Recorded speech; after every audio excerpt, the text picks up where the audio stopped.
Hi guys, welcome back to my channel.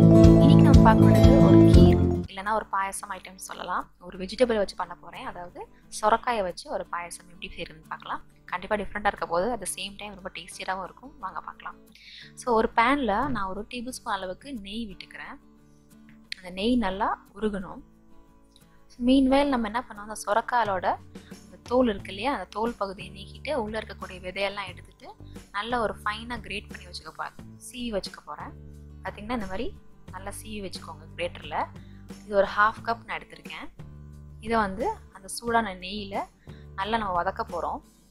எதுக்கு வதக்குறோம்னா அதுல இருக்கக்கூடிய வாட்டர் கண்டென்ட் கொஞ்சம் கம்மியாகணும். அண்ட் இன்னொன்று அந்த நெய்யோட மனம் வந்து அந்த காயில சேரணும்.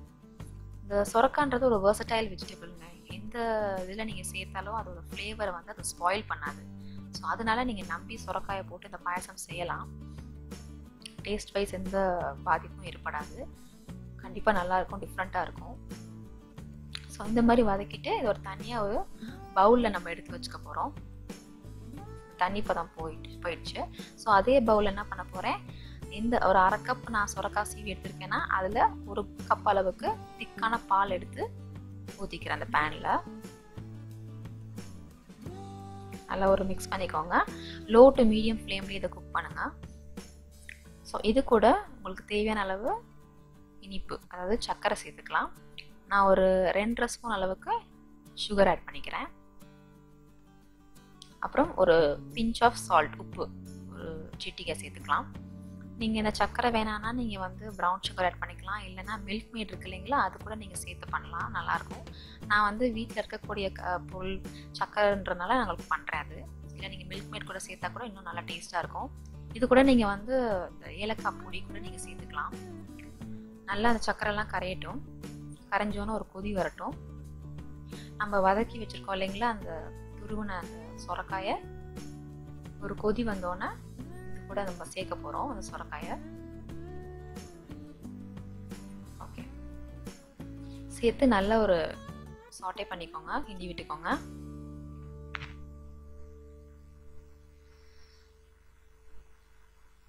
மிக்ஸ் ஆயிடுச்சு. ஸோ நான் என்ன பண்ணியிருக்கேன்னா ஒரு 2-3 மணி நேரம் ஊற வச்சிருக்கக்கூடிய 50 கிராம் ஜவ்வரிசி நல்லா ஊற வச்சது கழுவி அதை வந்து இதோட சேர்த்துக்க போறேன். ஏன்னா இந்த ரெசிபிக்கு ஜவ்வரிசி ரொம்ப முக்கியம். டேஸ்ட் ரொம்ப நல்லா என்ஹான்ஸ் பண்ணும் இது. அண்ட் திக்னஸ் கொடுக்கும் பாயசத்துக்கு. ஸோ இந்த மாதிரி மிக்ஸ் பண்ணி லோ டு மீடியம் ஃப்ளேம்லேயே வச்சு மூடி போட்டு குக் பண்ணுங்க. அந்த காயும் அந்த ஜவ்வரிசியும் நல்லா வேகணும். இல்லைனா நீங்கள் ப்ரெஷர் குக்கரில் ஒரு விசில் வச்சு கூட எடுத்துக்கிட்டா கூட சீக்கிரம் குக் ஆகிடும். பார்த்தீங்கன்னா இந்த மாதிரி திக்காயிடுச்சு.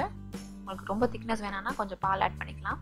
நான் ஒரு permitted food colour green colour சேர்த்துருக்கேன், ஒரு 1 ட்ராப் அளவுக்கு. அது கொஞ்சம் நல்லா கலர்ஃபுல்லாக இருக்கும். உங்களுக்கு வேணான்னா இந்த ஸ்டெப்பை நீங்கள் ஸ்கிப் பண்ணிக்கலாம். நல்லா ஒரு மிக்ஸ் கொடுத்துக்கோங்க. மிக்ஸ் பண்ணிவிட்டு இதை வந்து நம்ம ஒரு பவுலில் ட்ரான்ஸ்ஃபர் பண்ணிக்க போகிறோம். இது மேலே நம்ம நல்லா ரோஸ்ட் பண்ணியிருக்க கேஷ்யூஸ், முந்திரியையும் திராட்சையும் நெய்யில் வதக்கியிருக்கோம் இல்லைங்களா, அதை வந்து நல்லா போட்டு கார்னிஷ் பண்ணிக்கலாம். இதை நீங்கள் ஹாட்டாவோ இல்லை கோல்டாவோ சர்வ் பண்ணிங்கன்னா ரொம்ப டேஸ்டியாக இருக்கும். என்னை நம்புங்க, இதை நம்பி நீங்கள் இந்த ரெசிபி பண்ணலாம். கண்டிப்பாக நீங்கள் விட மாட்டீங்க. ரொம்ப டேஸ்டியாக இருக்கும். சொரக்காய் போட்ட மாதிரியே தெரியாது. அண்ட் உங்கள் வாய்க்கு வாய் அந்த நட்ஸு, அந்த ஜவ்வரிசி, அந்த சொரக்காய் திருவுனது எல்லாம் இருக்கு இல்லையா, அந்த ஒரு சூயினஸ் கொடுத்து ரொம்ப டேஸ்டியாக இருக்கும். கண்டிப்பாக அந்த பாயசம் நீங்கள் ட்ரை பண்ணி பாருங்கள். இந்த ரெசிபி உங்களுக்கு பிடிச்சிருந்துச்சுன்னா லைக் பண்ணுங்கள், கீழே கமெண்ட் பண்ணுங்கள், அண்ட் மறக்காமல் ஷேர் பண்ணுங்கள். என்னோட சேனலை நீங்கள் ஃபர்ஸ்ட் டைம் பார்க்குறீங்கன்னா அப்போது சப்ஸ்கிரைப் பண்ணவும் மறந்துடாதீங்க. தேங்க்ஸ் ஃபார் வாட்சிங்.